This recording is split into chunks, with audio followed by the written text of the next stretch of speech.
নমস্কার বন্ধুরা, আশা করি সবাই ভালো আছেন। বন্ধুরা, আপনারা তো জানেনই শ্রেডিং মেশিন কতটা শক্তিশালী হয়। এর মধ্যে কোনো লোহার জিনিস রাখলে সেটিকেও এই মেশিন দুমড়ে মুচড়ে ফেলে। তাহলে কি হবে যখন একটি ট্রেনের লাইনকে শ্রেডিং মেশিনের মধ্যে রাখা হবে?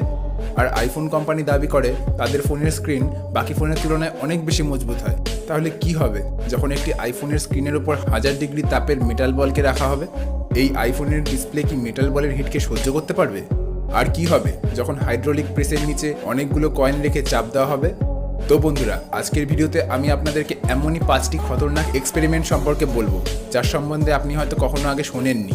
তো গাইজ, ভিডিওটা শেষ পর্যন্ত নিশ্চয়ই দেখবেন, কারণ আজকের ভিডিওতে আপনারা প্রচুর মজা পেতে চলেছেন। তো আমার প্রতিটি দর্শক বন্ধুর কাছে আমার অনুরোধ, দয়া করে এই ভিডিওতে দেখানো কোনো এক্সপেরিমেন্ট আপনারা কোথাও ট্রাই করবেন না।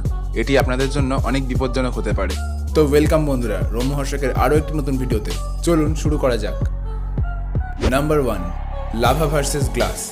বন্ধুরা, আপনারা কি কখনো এমন এক্সপেরিমেন্ট দেখেছেন যেখানে কোনো কাচের ওপর লাভা ঢালা হয়েছে? আর যদি কাচের ওপর গরম লাভা ঢালা হয় তাহলে কি হবে? এরমই কিছু এই এক্সপেরিমেন্টে করা হয়েছে। এই এক্সপেরিমেন্টটি করার জন্য প্রথমে মেটালকে গলিয়ে লাভা বানানো হয়, আর সেই লাভাকে নর্মাল কাচের ওপর ঢালা হয়। এই কাচের 4টি লেয়ার বানানো হয়।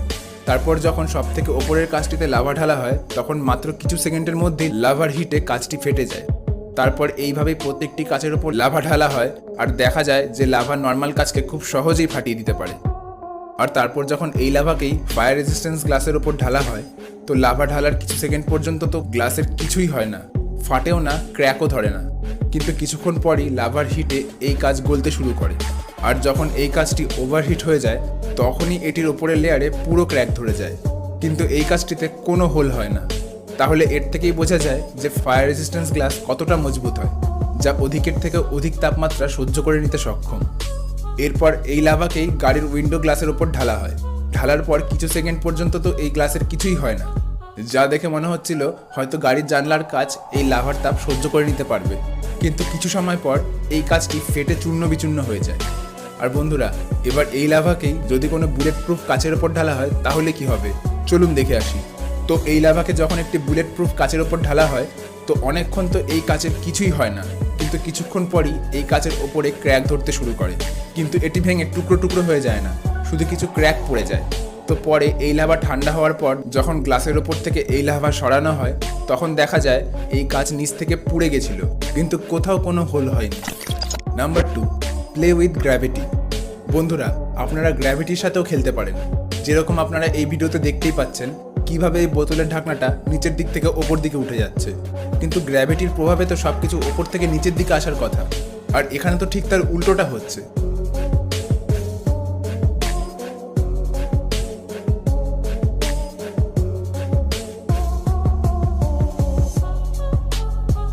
তাহলে কিভাবে এটা সম্ভব? আসলে বন্ধুরা, ভিডিওতে সবকিছু এরকম হওয়ার কারণ হলো যেই টেবিলের ওপর এইসব জিনিসগুলো আছে সেটা কিছুটা এইভাবে রাখা হয়েছে। এই টেবিলটা এক সাইডে কাত করে রাখা হয়েছে, যার জন্য এই এক্সপেরিমেন্টটা করা সম্ভব হয়েছে। Number 3, hydraulic press versus coin. বন্ধুরা, আপনারা তো জানেনই যে হাইড্রোলিক প্রেস কতটা পাওয়ারফুল হয়। তো কি হবে যখন হাইড্রোলিক প্রেসে কয়েন রেখে চাপ দেওয়া হবে? চলুন দেখে আসি। তো এই এক্সপেরিমেন্টে প্রথমে হাইড্রোলিক প্রেসের ওপর কিছু কয়েন একটার ওপর একটা করে রাখা হয়। তারপর হাইড্রোলিক প্রেসে ধারালো কিছু লাগিয়ে চাপ দেওয়া শুরু করা হয়। চাপ লাগতেই কয়েনগুলো মাঝখান থেকে 2 টুকরো হতে শুরু করে।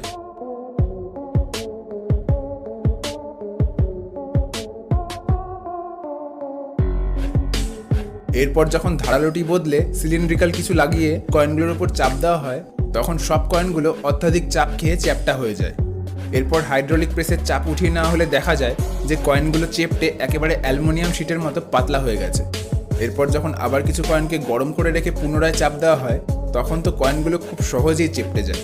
আর হাইড্রোলিক প্রেস তুলে নেওয়ার পর দেখা যায় যে কয়েনগুলো একটার সাথে আরেকটা আটকে গেছে। নাম্বার 4, 1000 ডিগ্রি মেটাল বল ভার্সেস আইফোন। গাইজ, কি হবে যখন আইফোনের ডিসপ্লের ওপর 1000 ডিগ্রির মেটাল বলকে রাখা হবে? আইফোনের ডিসপ্লে কি এই মেটাল বলের হিটকে সহ্য করতে পারবে? চলুন দেখে আসি। তো এই এক্সপেরিমেন্টটি করার জন্য প্রথমে একটি মেটাল বলকে 1000 ডিগ্রি পর্যন্ত গরম করে নেওয়া হয়। তারপর একটি আইফোনকে নেওয়া হয় যেটা পুরোপুরি ওয়ার্কিং কন্ডিশনে ছিল। তো তারপর আইফোনের ওপরে মেটাল বলটিকে রাখা হয়। তো যখনই ডিসপ্লের ওপর মেটাল বলটাকে রাখা হলো তার কিছু সময় পর্যন্ত তো ডিসপ্লের কোনো ক্ষতি হলো না, কিন্তু কিছুক্ষণ পরই আইফোনের ডিসপ্লের ওপর একটা ব্ল্যাক স্পট তৈরি হতে থাকে আর আইফোনটি একা একাই কাজ করতে থাকে। তো আরও কিছুক্ষণ পর্যন্ত মেটাল বলটাকে আইফোনের ওপর রাখার পর ব্ল্যাক স্পটটা ধীরে ধীরে আরও বড় হতে থাকে আর ডিসপ্লের মাঝখানে আগুন ধরে যায়। কিন্তু ব্ল্যাক স্পটের জায়গাগুলো ছাড়া ফোনের বাকি জায়গার স্ক্রিন একদম ক্লিয়ার দেখা যাচ্ছিল। তো সত্যি এই ফোনের ডিসপ্লের অনেক ক্ষমতা। তো আরও কিছুক্ষণ মেটাল বলটাকে আইফোনের ওপর রেখে দেওয়ার পর ধীরে ধীরে এই ব্ল্যাক স্পট আইফোনের পুরো ডিসপ্লেতে ছড়িয়ে পড়তে থাকে। আর তারপর যখন এই ডিসপ্লের ওপর একটা দুটো নয় বরং তিনটে মেটাল বলকে রাখা হয় তখন আইফোনের ডিসপ্লেটি পুরো খারাপ হয়ে যায় এবং আইফোনটিতে আগুন লেগে যায়। Number 5, shredding machine versus railway track. বন্ধুরা, শ্রেডিং মেশিন এতটাই পাওয়ারফুল হয় যে এর মধ্যে যদি কোনো লোহাকেও ফেলে দেওয়া হয় তো এই মেশিন সেই লোহাকেও দুমড়ে মুচড়ে গিলে ফেলে। কিন্তু তখন কি হবে যখন একটি রেল লাইনকে শ্রেডিং মেশিনের মধ্যে ফেলা হবে? তো বন্ধুরা, প্রথমে শ্রেডিং মেশিনে একটা বড় বরফের টুকরোকে ফেলা হয়। তো এই বরফের টুকরো অনেকক্ষণ অবধি শ্রেডিং মেশিনের মধ্যে পড়ে থেকেও ভাঙে না, কারণ বরফটিকে শ্রেডিং মেশিনে ফেলার পর থেকেই বরফটি গলতে শুরু করে দেয় আর গলতে গলতে একসময় ছোট হয়ে যায়। তারপর শ্রেডিং মেশিনের ভেতর কোদালটিকে ফেলা হয়। তো এই কোদালটি শ্রেডিং মেশিনের ভেতর ফেলার সাথে সাথেই ভাঙতে শুরু করে আর কিছুক্ষণের মধ্যেই এর টুকরো হতে শুরু করে। কিন্তু এই কোদালের লোহাও কম স্ট্রং ছিল না। এই কোদালের লোহা শ্রেডিং মেশিনের লোহাকে কিছু কিছু জায়গায় ড্যামেজ করে দেয়। তো এবার পালা রেল লাইনের। তো কি মনে হয়, শ্রেডিং মেশিন কি রেল লাইনের কোনো ক্ষতি করতে পারবে নাকি বন্ধ হয়ে যাবে? চলুন দেখে আসি। তো শ্রেডিং মেশিনের ভেতর এবার ট্রেনের লাইনকে ফেলা হয়। তো আমরা সবাই জানি যে ট্রেনের লাইন কতটা শক্তিশালী হয়। তো এটিকে যখন শ্রেডিং মেশিনের মধ্যে ফেলা হয় তখন কিছুক্ষণ পরে রেল লাইনের লোহার ড্যামেজ হতে শুরু করে। কিন্তু এটিকে বারবার শ্রেডিং মেশিনের মধ্যে দেওয়ার পরেও শ্রেডিং মেশিন এই লোহার তেমন কোনো ক্ষতি করতে পারেনি, কিন্তু এর কিছু কিছু জায়গায় শ্রেডিং মেশিন ভালোই ড্যামেজ করে দিয়েছিল। তো বন্ধুরা, আশা করি আপনাদের আজকের ভিডিওটি খুবই ভালো লেগেছে। ভিডিওটি ভালো লাগলে প্লিজ ভিডিওটিতে একটি লাইক করুন আর আমায় কমেন্ট করে জানান এর মধ্যে কোন এক্সপেরিমেন্টটি আপনাদের সেরা লাগলো। আপনারা চাইলে আমার সোশ্যাল মিডিয়ায় ফলো করে নিতে পারেন। আমার সোশ্যাল মিডিয়া লিঙ্ক নিচে ডিসক্রিপশনে দেওয়া আছে। আর এরকম আরও ইন্টারেস্টিং ও ইনফরমেটিভ টপিকের ওপর ভিডিও দেখতে হলে প্লিজ চ্যানেলটিকে সাবস্ক্রাইব করে নোটিফিকেশন বেলটি অন করে দেবেন যাতে নতুন ভিডিও নোটিফিকেশন মিস না হয়। তো বন্ধুরা, আজকে এই পর্যন্তই। দেখা হচ্ছে পরবর্তী ভিডিওতে। সেই পর্যন্ত সবাই ভালো থাকবেন। Tata, good bye.